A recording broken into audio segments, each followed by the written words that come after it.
Hey there, I'm Amy from thecrazycraftlady.com. Today we're going to make some spring crafts from the Dollar Tree. So Easter's over, all of the spring craft supplies are at Dollar Tree.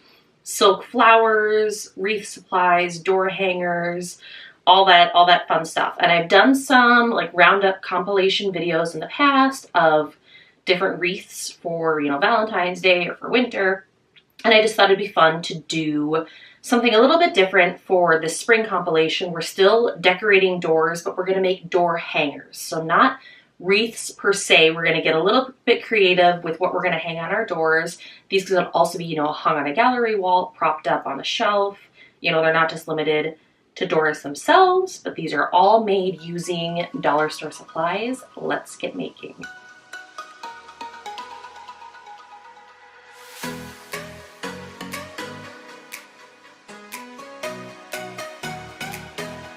Alright, so first I started out with these cute little sun hats from the Dollar Tree. I have seen this idea on Pinterest and I thought it would be fun to give it a try with my own little spin. So first I just started with the hat and I cut off the tag and I removed the little ribbon that was tied around it. It was just hot glued on, so it was pretty easy to rip apart. And then I decided to embroider a little message onto the actual brim of the hat. And I am no embroidery expert, but I did my best. I just started with a pencil and I very lightly sketched out my design. And in a perfect world, I probably would have written welcome, but that was a lot. That's a really long word. So I chose hello because that's a shorter word and easier and faster to embroider. But I just kind of sketched out with a pencil and then I went over it with a Sharpie before actually adding my stitches. Now, if you do not want to do embroidery, I can't blame you, but I think like a paint pen or even just a thick Sharpie would be a good alternative, but I'm really glad I did embroidery because I love the way it turned out. So after lightly sketching out the word hello, I just pulled out an embroidery needle, like a really large needle, and some black thread, and I used like the full bundle.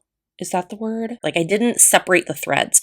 I used like a full bundle of thread and I just kind of did, over, under, in and out. The one thing I will say is try not to poke your needle through the large gaps in the hat because when you do that, the thread will move around within that gap. You really want to punch through a solid surface to get your stitch kind of where you want it to be.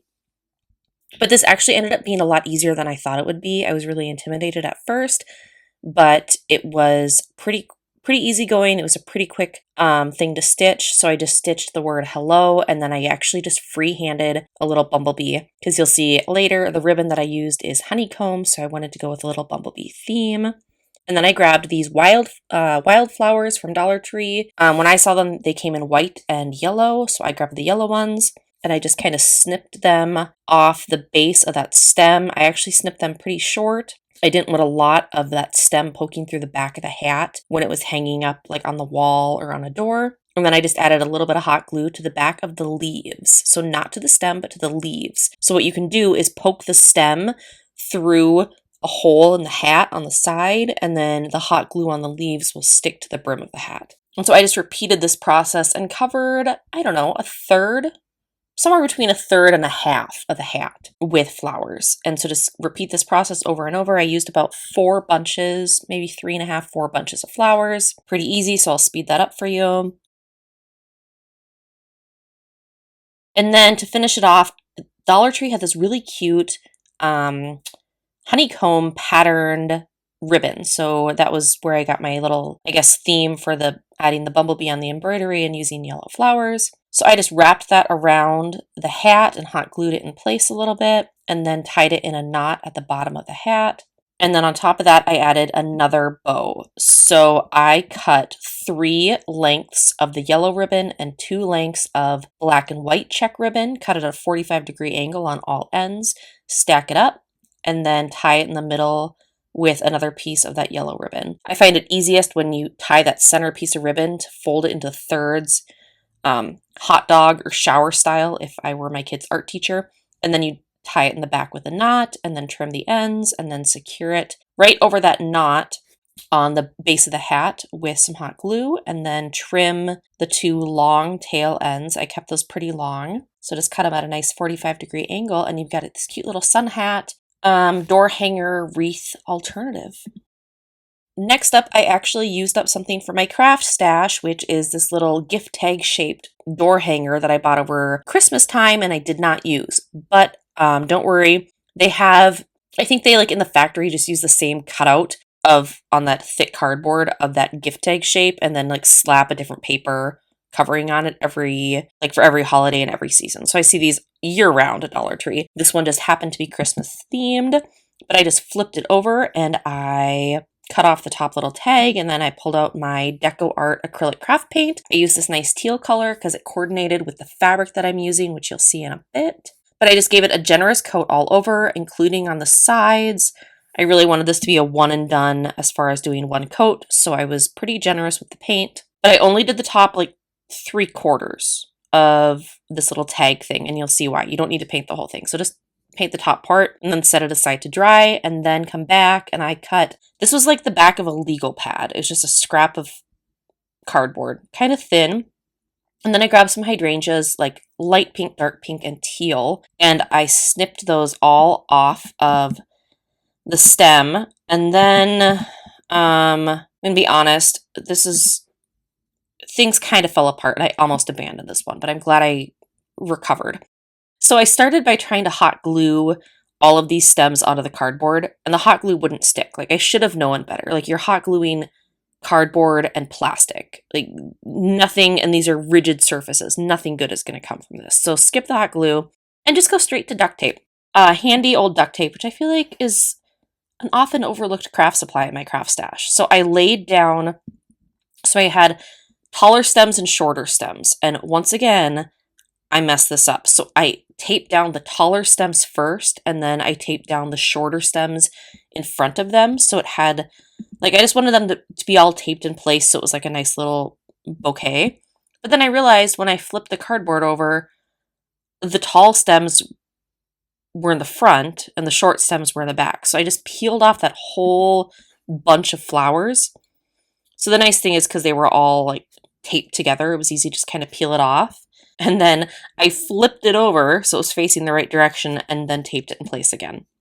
And then I just kind of flipped the cardboard over. And so I had this little pocket of flowers. So I grabbed this fabric, which was left over from a project I did. I made a little step stool for actually my craft room. So when I'm sitting in my chair in my corner, I have a little step stool and I Mod Podged this fabric on top of it.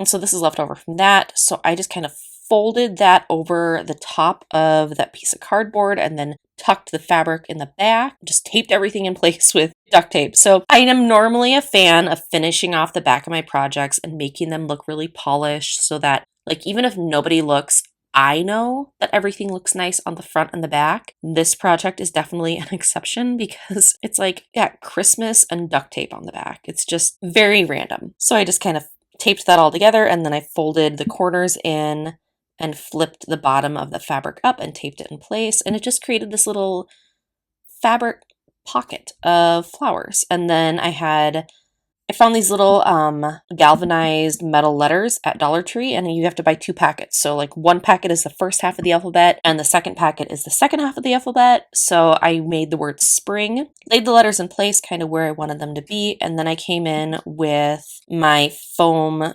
tape. It's like, yeah, it's foam. It's like adhesive on both sides. It's just a roll of tape, but it's more foam than tape. And I just cut really, really, really tiny pieces of the foam using my nonstick scissors, which have been a game changer in my crafting when cutting tape. And then I just taped my 6 little letters into place in a little arch over the flowers. So I originally thought I was going to continue with the teal theme and hang this with a teal burlap ribbon, but it was just too thick and weird and awkward. So I just doubled up some twine and strung it through that little hole at the top of my little tag hanger thing. And then I can just hang this simply with some basic twine.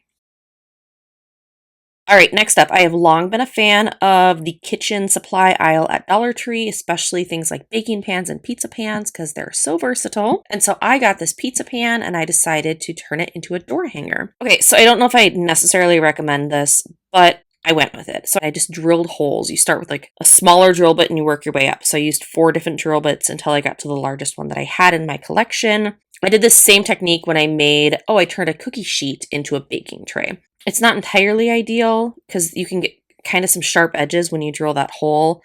And maybe I need to use different drill bits, but it worked. So I just drilled 2 holes at the top of my pizza pan, and then I was ready to decorate. So I have noticed that the craft supply section at my Dollar Tree has been carrying craft vinyl, which is very exciting for us Cricut crafters, but I love using vinyl even if I'm not using it in my cutting machine. So I got this black and white check vinyl, and I just cut a little section off and I smoothed it onto the back of the pizza pan. So you want to use the back, not the front. So it's going to be, upside down. And so just kind of carefully, I messed it up the first time, carefully lay it in place. And then you want to smooth it down. It does help if you have like a smoothing tool or a credit card or a gift card or something to kind of get all those air bubbles out. But then you can just take scissors and kind of trim away. You want to fold it kind of over that lip on the edge of the pizza pan. You want to leave a little bit there. So just kind of smooth that down over all the edges. And then it's time for jute rope, which I love and I use in lots of projects. And so I just made a little hanger by stringing the jute rope through those 2 drilled holes through the back onto the front, and I tied it off with a simple knot. And then I outlined the rim of the baking pan with more rope, which I did something very, very similar. I made a door hanger using, instead of black and white buffalo check vinyl in the center, I used a placemat. So I'll link to that as well. But just kind of secure that in place and then tuck it underneath that knot. And then you also want to fill that little section at the top of the pizza pan. So cut a piece of rope to length and just hot glue it in place. But you really want to make sure that you tuck the ends of the rope underneath those knots so you don't see any frayed or loose ends. And then it's time to decorate. So I found this little galvanized metal pickup truck in the craft supply section. So this is not a seasonal item. It's in the craft supply section. And then I grabbed these little spring flowers. And I like these because they're not like bright green. They're more of like that sage color. So they remind me of like lamb's ear. Just something a little different, a different color palette. And so I got 3 bundles of those. And I went back to my trusty duct tape and nonstick scissors, and I just kind of taped the base of those stems together in a little bundle. And then it was time to position everything onto my pizza pan door hanger. I just hot glued the bundle of flowers onto the pan, and then I also hot glued the galvanized pickup truck in place, plenty of hot glue, and just smoothed everything down, and then rearranged the flowers until I thought they looked nice.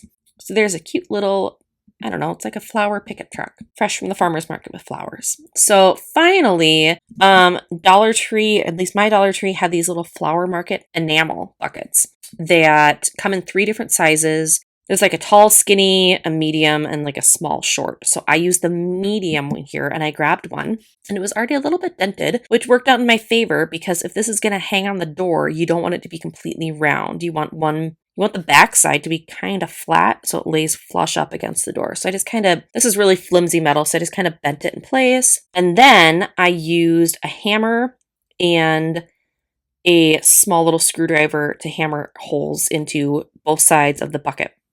So I just used a little Sharpie to kind of eyeball on each side, I marked off where I wanted to punch a hole. And then I have this little screwdriver. It's actually like my go-to screwdriver when my son's toys need new batteries. It's like the perfect size for remote control cars and things like that. But I just laid it onto a piece of scrap wood and I hammered it through.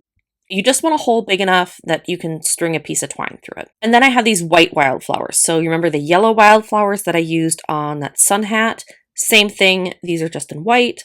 And then a bunch of boxwood. So I think I had 4 of each from the floral section at Dollar Tree. And then I just had some scrap floral foam, just kind of whatever. I just hot glued it in place. It didn't stick to the bottom, but the 2 pieces at least stuck to each other.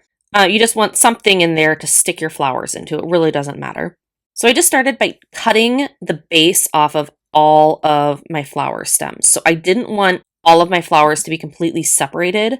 So I just cut the bulk of the base section off. And then I made 3 rows of stems in my floral foam. So in the back row, I added 4 stems of the boxwood. So I'm just cutting it off like right below where the stems separate. So 4 sections of boxwood, and then 3 of the wildflowers, and then another section of wildflower in the very front. And then I finished this off by hanging this with this black and white check ribbon that I got at the Dollar Tree over Halloween time. So I don't think you'll find it, but they have, black and white check ribbon you can find anywhere. So I just cut, you fold a ribbon in half and then you cut it at a 45-degree angle to get those 2 little pointy tail ends. And then I used just Dollar Tree twine to string through the hole on each side of the bucket, and then secure the end of the ribbon in place with just a simple bow. And so you want to hang this pretty long. I think this roll of ribbon was 9 feet long, and between hanging it and adding a bow, I used pretty much the full 9 feet. So you just secure it on both sides with a little bit of twine, and then you want to make another bow with the black and white ribbon. So I just made a super simple figure 8, and then you cut a short length of ribbon to tie it in the center. So I tied it in the back of the bow 1 time, and then I laid the bow on top of the hanging piece of ribbon, and then I tied it again in the back, and that created a little loop at the top of the ribbon, so it's easier to hang my little pail anywhere I like. And I kept the tail ends on my bow pretty long because I wanted it to be, a little bit more dramatic and a little bit more,